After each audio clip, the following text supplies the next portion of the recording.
بسم اللہ الرحمن الرحیم۔ اللہ تعالیٰ کی نافرمانی کا وبال۔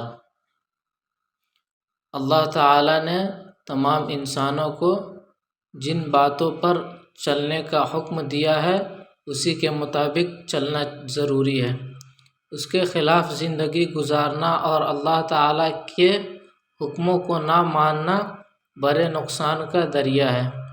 ایسے لوگوں سے اللہ تعالیٰ سخت ناراض ہوتے ہیں۔ انسانوں پر جو طرح طرح کی مصیبتیں اور پریشانیاں آتی ہے وہ اللہ تعالیٰ کی نافرمانی اور گناہ ہی کا نتیجہ ہوتا ہے۔ رسول اللہ صلی اللہ علیہ وسلم نے فرمایا، بندے کو جو ہلکی یا سخت مصیبتیں پیش آتی ہے وہ اس کے گناہ کا نتیجہ ہوتی ہے، اور بہت سارے گناہوں کو تو اللہ تعالیٰ معاف کر دیتے ہیں۔ بارش جو کہ اللہ کی بڑی نعمت ہے، یہ بھی ہمارے گناہوں کی وجہ سے رک جاتی ہے۔ جب گناہ اور اللہ تعالیٰ کی نافرمانیاں ہونے لگتی ہے تو اللہ تعالیٰ بارش کو روک لیتے ہیں۔ حضور صلی اللہ علیہ وسلم نے فرمایا، حکمران ظلم کرنے لگتے ہیں تو بارش روک لی جاتی ہے۔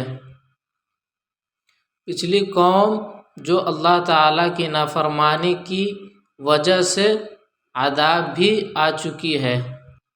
مثلا حضرت نوح علیہ السلام کے قوم نے جب اللہ تعالیٰ کی نافرمانی کی، اس کے ساتھ شرک کیا، گناہوں میں مبتلا ہو گئے، تو حضرت نوح علیہ السلام نے ان کو سمجھایا اور صرف ایک اللہ کے عبادت کرنے اور گناہوں کو چھوڑنے کا حکم دیا اور اللہ تعالیٰ کی مرضی کے مطابق زندگی گزارنے کی ہدایت دی، مگر چند لوگوں کے سوا کسی نے بھی ان کی بات کو نہیں مانا اور اللہ تعالیٰ کی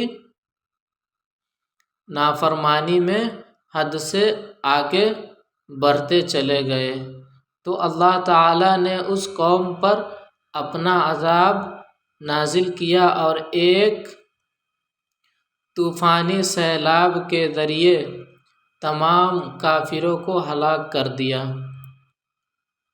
اسی طرح حضرت لوط علیہ السلام کی قوم نے جب اللہ تعالیٰ کے نافرمانی کی، طرح طرح کی برائیوں اور گناہ کے کاموں میں مبتلا ہو گئے، تو حضرت لوط علیہ السلام نے ان کو اللہ